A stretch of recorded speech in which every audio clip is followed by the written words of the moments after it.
یعنی چی نمیشه میزنم آسمون رو زمین بریزه این کار تا وقتی تموم نکنه که خون نمیره. میزنم لب تیغم لب دشمن یه بوسه بچینه.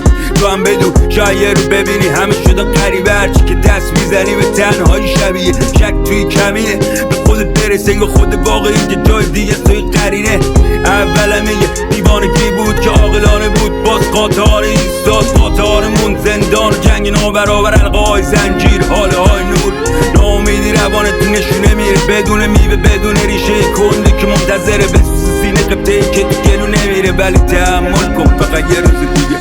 یعنی چی نمیشه کاری میکنی ببینی شو نفسای آخر رو بزنه بمیری تو دستی که دست به دامنه نمیشه مشت بر اندازه به هر کسی که نمیشه گفت اراده آهنیمون نمیشه زو. حتی اگه آسمون آتش بگیره گل بریزه سر براده هامون نمیشه شد. من وایسادم منو نمیشه کشت. منم و راه منم و مقصد منم و باد منم و مشعل منم و خاک منم و نقصم. ولی من اگه تو نباشی منم و سنگل. زانو میزنم رو زمین سردت میبرن دشمن بمیره بریزه عشق زر نوشته میگیرم تو مشت بگیره تک دسته ایران رو شونم تو بمیرم تک. افق زندگی از دل یه رخ داده اونجا که بهت میگن دیوونه برون سمت دینه که با تار و پود بزنی دیرون از هر سنگر.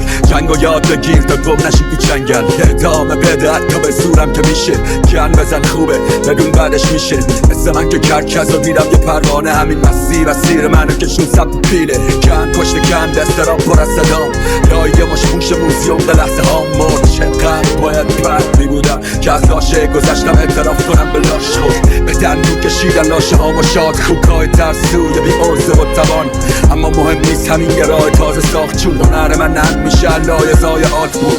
لاشخورای بی کیفیت رو بلندای رشد بکشیدم نمیدیدم و برمیگردم به طرف پشت بکشیدم. از این لحظه هرکی زنده بگاه رفت صاف و هر بار جمعونو به حساب جنایت بذار.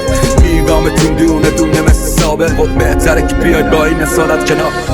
یه چیزی تونه که بهم میگه شیر میگه میرسی تا اگه تی میکشی میگه حیفی رفیق پیگیری چی زمین سفت کفشته